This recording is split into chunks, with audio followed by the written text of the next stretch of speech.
اس نے کہا روم کے بادشاہ نے، بندہ ضائع کرنے والا نہیں، وزیر نے کہا بادشاہ سے، اس نے کہا کیا کریں؟ کچھ ایسا کریں کہ یہ معاذ اللہ ہمارے دین میں آ جائے۔ اور قرآن مجید نے واضح کہہ دیا ہے کہ یہودی اور عیسائی تم سے راضی نہیں ہو سکتے حتی تتبع ملتہم، جب تک کہ تم ان کے دین کی پیروی نہ کرو۔ ان کو کسی طریقے سے معاذ اللہ عیسائی بنایا جائے۔ تو بادشاہ کہنے لگا دو تین چیزیں ہیں جس سے کوئی بندہ بھی خریدا جا سکتا ہے، کر لیتے ہیں بات۔ نبی پاک علیہ السلام کی جو محبت ہے نا، وہ انسان کے لیے زندگی کو آسان کر دیتی ہے۔ حضور سے پیار ہوتا ہے نا تو بندہ نفرت کرنی ویسے ہی چھوڑ دیتا ہے۔ حضور سے پیار کرتا ہے، ہرس ہوس لالچ ویسے ہی نکل جاتا ہے۔ جب حضور سے محبت ہو جاتی ہے، نماز پڑھنا، درگزر کرنا، درود شریف پڑھنا، قرآن پاک پڑھنا، دین کی خدمت کرنا، حتیٰ کہ جان دینا بھی آسان ہو جاتا ہے۔ نبی پاک علیہ الصلوۃ والسلام کی محبت انسان کو کبھی بھی پریشان نہیں ہونے دیتی، الجھنے نہیں دیتی، تازہ دم رکھتا ہے حضور کا پیار۔ شرط یہ ہے کہ محبت صحیح ہو، اصلی ہو، باطن میں ہو۔ یہ آپ کے ذہن کے اندر کبھی بھی کسی بدبو کو نہیں آنے دے گی، طبیعت کو تازہ دم رکھے گی، سکون میں رہیں گی۔ لیکن نبی پاک علیہ السلام کی محبت کے کچھ تقاضے ہیں، ان تقاضوں کو سمجھنا پڑے گا۔ بالخصوص امت اس وقت جس جگہ پہ کھڑی ہے، آپ دیکھیں کہ اتنی بربریت اور اس جیتے جاگتے دیکھتے ماحول میں کہ جس میں ہر چیز کیمرے کی آنکھ دیکھ رہی ہے، اس میں اس قدر زیادہ اسرائیل کی جارحیت،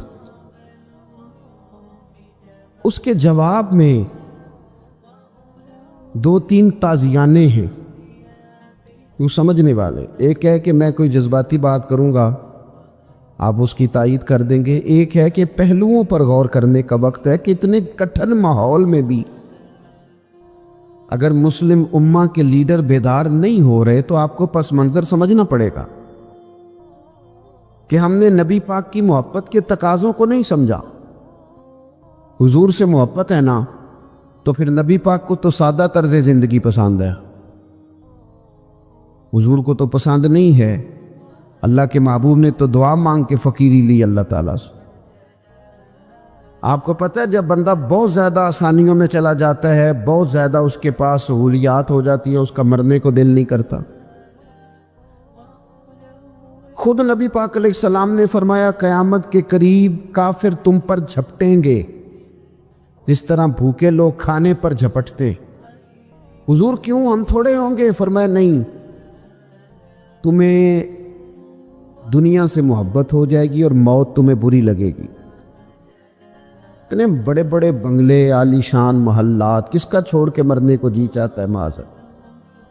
نبی پاک کی محبت کا تقاضا سمجھو۔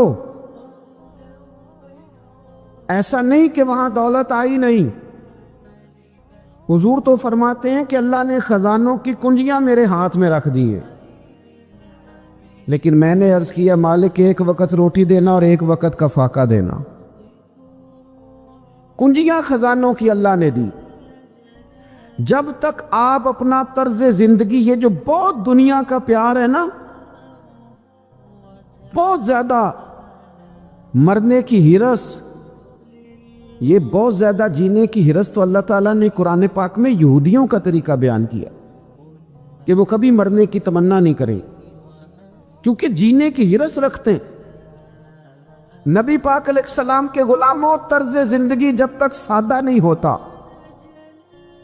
اور جب تک یہ دنیا کے جھمیلوں سے کسی کو دولت دے کر پیچھے کر دیا جاتا ہے، کسی کو عہدہ دے کر چپ کرا دیا جاتا ہے، کسی کو اقتدار دے کر چپ کرا دیا جاتا ہے، رسول اللہ صلی اللہ علیہ وسلم کے سچے غلام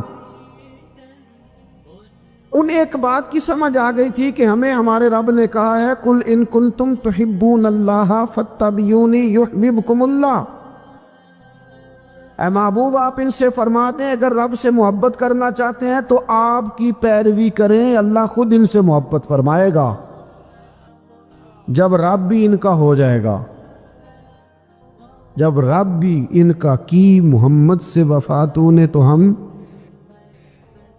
یہ جہاں چیز ہے کیا، یہ لوح و قلم تیرے، اس کا کیا مطلب ہوا؟ لوح و قلم، قلم لکھتی ہے نا تقدیریں، مقدر فیصلے، تو لوح و قلم تیرے ہیں، اس کا مطلب یہ ہے کہ پھر رب کریم تیرے اوپر فضل کرے گا، اور وہ جن فیصلوں کی امت کو دیانت سے چاہت ہے، اللہ اپنے فضل سے وہ فیصلے فرمائے گا۔ جب تک زندگی حضور کی غلامی کی طرف نہیں جاتی، وہ اللہ تعالیٰ کی تائید نہیں پاتی۔